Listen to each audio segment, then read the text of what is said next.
and welcome back to the most amazing channel on the internet. I'm your host Rebecca Felgate, and today I am back talking about Harry Potter, which you know is something that I enjoy. I'm a Slytherin, but for some reason every time I do these videos I'm always wearing Hufflepuff yellow. Why? Why am I wearing yellow? I don't know, maybe it's because I miss the Hufflepuff King, Danny Burke, who knows, or maybe I'm like secondary Hufflepuff. What's your Hogwarts house? Why don't you guys let me know in the comment section down below. Also do let me know what your patronus is. Mine is a Dapple Grey Mare. No. Okay, all of that fun and joy aside, please do leave a thumbs up down below because things are getting dark and we need to get into it. Coming in at number 10, Umbridge and the Centaurs. Look, Professor Dolores Umbridge was undeniably evil. She absolutely was. She made Harry write in his own blood. She doped students. She approved of spying and she was evil. But when bad things happen to bad people, it may feel just, but it doesn't undo the hurt that they caused. With that in mind, did Dolores Umbridge deserve her punishment?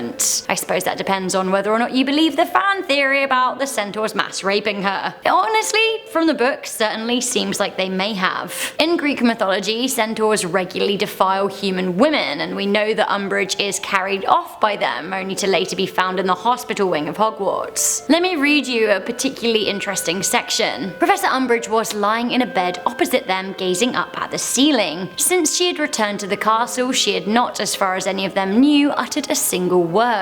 Nobody really knew what was wrong with her either. The usually neat mousy hair was very untidy and there were still bits of twigs and leaves in it, but otherwise she seemed to be quite unscathed. Madame Pomfrey said that she is just in shock. Then during Dumbledore's funeral she is there, but JK Rowling makes a point of highlighting that she is very, very skittish around the centaurs. So was she? And like, isn't that even a bit brutal even though she was evil? Like, nobody deserves to be mass raped by horses, ever. Coming in at number 9, we have Bertha Jorkins' baby. Evil old turncoat Wormtail kidnapped Bertha Jorkins. There's a nasty, disturbing and pretty gross theory that Bertha Jorkins was pregnant when she was captured and then was forced to carry her child to term, after which she was murdered and her baby was used as Voldemort's temporary body, which is why tiny baby Voldemort emerges from the cauldron in the Goblet of Fire. Things have got a bit wild for a second, so let's just scale it back a bit for these next 2 points and talk about the sad fact that actually you probably are a wizard, but you missed out on Hogwarts. Coming into number 8, we have the whereabouts of your Hogwarts letter. So there is a theory going around that you might legit be a witch or wizard, but because dastardly old Voldemort wiped out the ministry records for Muggleborns between 1985 and 1998, many of us were simply never flagged and invited to the best adventure of our lives. Sucks to be us. Honestly though, it doesn't mean that you aren't still powerful. Coming into number 7, a weird theory, but maybe it works, JK Rowling is RITA Skeeter. RITA Skeeter is one of the worst, not like deserves to be raped by centaurs worse, but not great. She's a gossip, a hack, and literally a fly or a beetle on the wall. This theory was posted on the Harry Potter fan theories Tumblr, and it reads, in this theory people have come up with the idea that RITA Skeeter, an unregistered animagus journalist, is fired from her job. She's angry at the wizarding world, and without work, Rita chronicles the entire Harry Potter series, hoping to expose magic to muggles and thus making the wizards sorry that they ever messed with her. Unfortunately, all muggles reading her books believe them to be a work of fiction. Nonetheless, Rita becomes as rich and famous as JK Rowling, and her idea for revenge melts away. She comes to enjoy her life in the muggle world, far more so than she ever did in the wizarding one. Honestly, if you'd said this to me a few years ago, I would have been totally baffled, but with JK Rowling's recent trend for providing us with a little too much unnecessary information and sticking her wand in to stir the cauldron, so to speak, at every opportunity,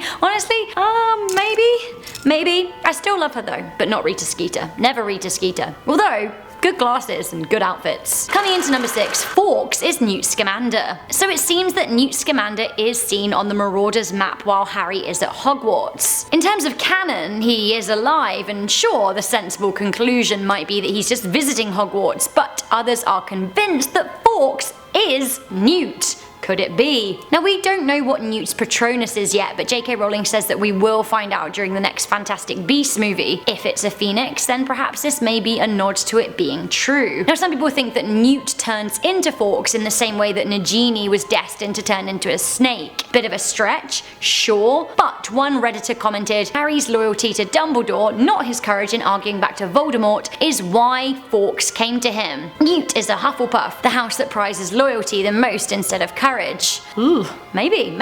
Others think that actually Fawkes was a gift from Newt, which I can definitely get on board with. But beyond that, some people think that Fawkes is Dumbledore's Horcrux, which actually would be wild because that would require Dumbledore to create an act of unspeakable evil, which I don't believe that he could do. Okay, so you're a wizard. JK Rowling is Rita Skeeter and Fawkes is Newt Scamander. Glad we cleared that all up. What is happening with Harry at number 5? Oh, he's in a mental asylum, that old chestnut. There is always a bit of a and they woke up and it was all just a dream kind of theory about everything ever, and this isn't too far off. So basically the theory goes that Harry's childhood was so traumatic, being brought up in a cupboard and whatnot, that he was so depressed and damaged, invented a life outside from under the stairs, a world where he was magical, he was famous magical, and he could escape the abuse of the Dursleys. Others say that he was so damaged that he was actually in an institution where a blend of drugs kept him docile while he dreamed of Hogwarts. Other versions of this theory say that James and Lily didn't even exist themselves, and that Petunia and Vernon are actually Harry's parents. Now, I don't know about that, but our next point, I don't know, it's kind of an extension of the asylum theory. Coming into number 4, we have the so-called real demise of James and Lily. So building on from the Harry isn't a wizard, he's just crazy theory, there is a super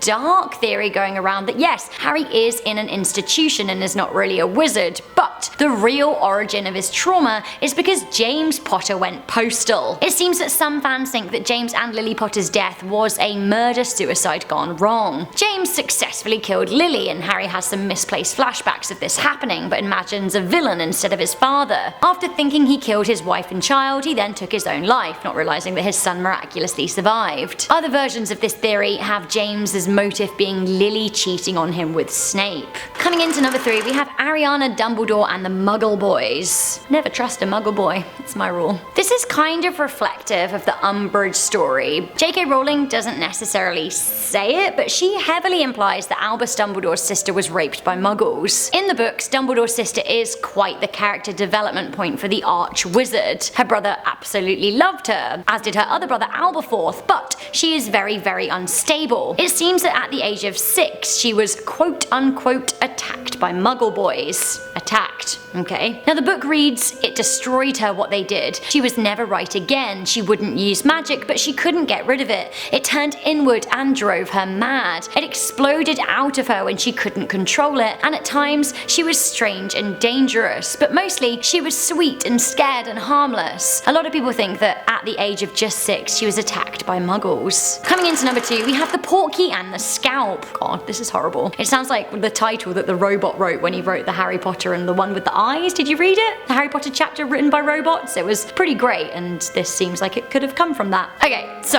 just to cut straight into this, do you remember Harry Potter and the Goblet of Fire? It was very, very polyjuice heavy. Barty Crouch is pretending to be his dad and constantly swigging the stuff while his dad's locked in a trunk, and then Harry's name is thrown into the Goblet of Fire. Apparently this was part of a wilder scheme that went very, very wrong, and the evidence seems to hinge on a two-way portkey. So Voldemort wanted Harry in the flesh because he wanted to kill Harry in the flesh, and then he wanted to scalp him, apparently. It seems that Redditor Miraniel picked up on the fact that the portkey was good for a journey out of the maze to the graveyard and then back again, which isn't totally normal for portkeys, they're usually just a one-way thing. They think that Voldemort was planning on killing Harry, scalping him, feeding the rest of his body to Nagini, then he was going to use Polyjuice Potion to make a whole batch with his hair. He had the ultimate amount of hair because, again, the scalping. He was gonna become Harry and cause mischief from inside Hogwarts, but the old Harry wouldn't have been able to come to the phone right now because he's dead. Theory. This is actually pretty wild, I have to admit, and I just told Jack from Top 5 Scary Videos about this, and he said, why would they scalp him? He's been through enough, and honestly I agree. Don't kill his parents and then scalp the poor boy. That really is just laughing in his face.